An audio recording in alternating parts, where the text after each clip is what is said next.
கடலோர கிராமத்தில் ஒரு சிறிய நண்டு தன் குடும்பத்துடன் வாழ்ந்து கொண்டிருந்தது. அது தினமும் அலையடித்த மணலில் தன் குழியை தோண்டிக் கொண்டே இருந்தது.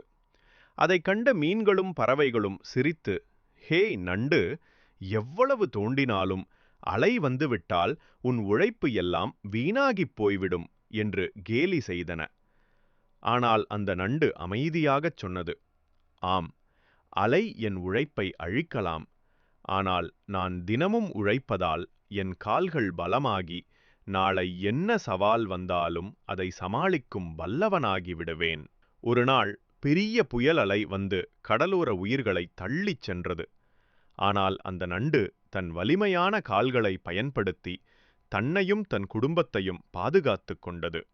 இந்த கதை நமக்கு சொல்லும் உண்மை: உழைப்பு எப்போதும் வீணாகாது. பலன் உடனே தெரியாமலிருந்தாலும் உழைப்பால் நமக்கு வலிமை, அறிவு, அனுபவம் கிடைக்கும். அதுவே நாளைய சவால்களை எதிர்கொள்ள நம்மை காப்பாற்றும் சக்தியாகும்.